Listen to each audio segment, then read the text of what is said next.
So ARK Lost Colony, the new DLC coming on December 16th, 2025, is going to change ARK massively. There is a whole new form coming to the game, and not only is that in the form of the Osidon coming on November 18th, but it looks like weird experiments have been taking place and these crazy creatures are appearing. Who is ready for this? Let me know. If you do enjoy, leave a like, subscribe, and we are going to dive in to the world of the Osidon.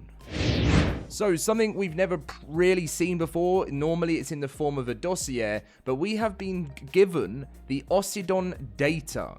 Now, I'm guessing this is the data that you can see here. It says Arat Prime fauna data, input identity. And it has a whole overview. It has Osidon. It has its species, which is Crypithecus dominus. It says it was from the Necrocene area.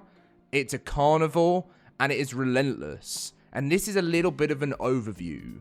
Project Osidon has already yielded the ideal apex predator for our people. Experimentation with red element infusion of creatures engineered for hardiness has given us a truly fearsome creature that can dominate the Antarctic waves. By design, these noble snow beasts can be sorted at a distance by adaptation.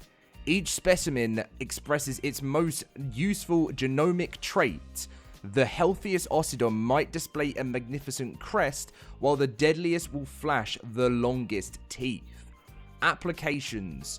Biotech teams are laboring around the clock to gestate and domesticate as many Osidons as possible. For the day, they may be needed to keep a titan at bay, and in the near term, these glorious behemoths will be employed as our peacekeepers and guardians. Osidon was engineered to produce excessive quantities of cryogenic mucus. This foul substance is the creature's greatest weapon. Whether rolled into an icy wrecking ball or spit in a shower of bone-chilling slush, any rider will feel unstoppable astride one of these imposing brutes.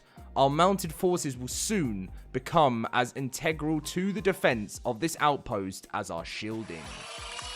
So clearly what is going on right now is we are going to be entering the world of Arat Prime, where they have many outposts and towns that whoever these crazy people are, it sounds like we've got a crazy scientist biotech teams that we're literally going to have to find, and we're going to be able to take some of their creatures and tame them for our own. The visual attachment here shows something about its claw there. So by the looks of things, the Osidon is going to claw you with its claws and also with those ferocious teeth. This thing is absolutely frightening, and to think that this is actually, if I'm correct, I don't know if they mention it again here. No, so they mention it in the other crunch. It was this one. They mentioned that the Osidon is going to be launching on November the 18th on the cold biomes of Ragnarok, Valgero, and the Center. Now, someone tell me, how is something like this gonna fit, and how many are gonna spawn? Because these are huge. I really want to know about the spawn rates on these things, because how on earth is this gonna be happening? But Lost Colony is bringing us so much more of a story than we can even imagine. And I mean, the red element is really exciting to think about, but it also makes you ask the question, what else have these biotech teams created to come to Lost Colony? There's actually so much lore that goes into Arat Prime, because Arat Prime is a mysterious location on the far side of Earth from Sanctuary City, somehow related to both the ARKs and the Genesis simulation. In modern times, Turkey's Mount Arat is associated with the story of Noah's Ark in the Book of Genesis, and in Christian tradition, the mountain is considered the final resting place for the Ark. The similar name of Arat Prime may hint as to a facility's purpose. Messages scattered across the games imply that Arat Prime may be the mountain's inverse, a launching platform, not a landing site.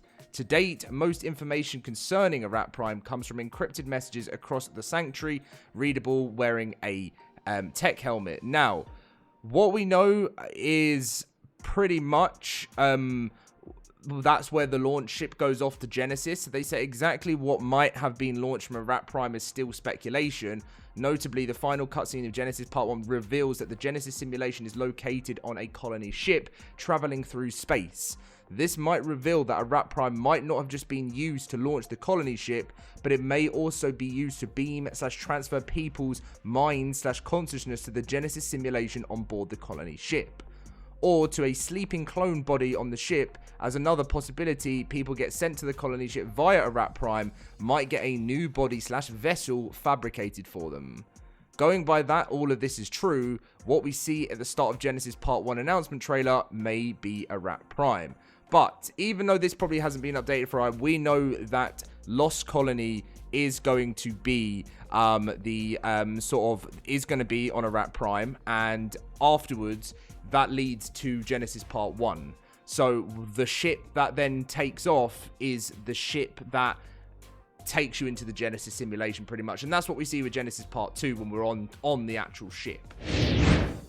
Then, from after the Genesis maps, that is where we see ourselves move into ARK 2. After beating Rockwell in Genesis Part 2, the whole ship, aside from the Elden Ring, explodes. The Elden Ring begins to launch pods with survivors, including Santiago, down to Arat. Now, this is, obviously, people thought that ARK 2 was going to be... So, it says that the alien planet is named Arat. So, we don't know if that lore is going to change, because we know that the devs have always had to do a bit of tidying up with the lore. A lot of the lore experts in the ARK community, I think there's Nano, who took over from doing a lot what Neddy was doing. Neddy was doing a lot of the lore stuff and has sort of moved away from ARK and quit ARK to move on to doing other games, and I know he's doing very well. I hope you are enjoying that, Neddy.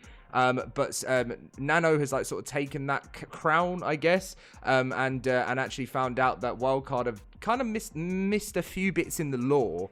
So I think there's going to be some tidying up to do as we move from Genesis Part 2 into ARK 2. Now, Genesis Part 2 isn't coming out until I think literally August next year, but we got Genesis Part 1 in April, because apparently, according to Studio Wildcard, the Genesis DLCs are getting a whole overhaul, because they just said they weren't happy with what they actually ended up creating within ARK Survival Evolved. They want to give the missions a whole new TLC, and that's why there's not as many maps launching next year. I still feel like there will be some hidden ones out of nowhere. I reckon they'll do a Lost Island or a Crystal Isles, but I know they're spending a lot of time on getting the Genesis DLCs proper. So, my fellow ARK players, I hope you are ready. I hope you are excited for the launch of the Osidon coming on November 18th, 2025. I am insanely excited to see this creature running wild across Ragnarok, and it will be coming to the servers of the LoadedCrysis cluster on day 1 on November 18th, and I can't wait to see all of you going after your first Osidon. How we end up taming this thing, who knows? How is it going to happen? Who knows? But I'm really looking forward to people fighting these against Titans also in the world of ARK. Thank you very much for watching, guys. If you did enjoy, drop a like and subscribe, and I will see you in my next video very soon. See you guys then.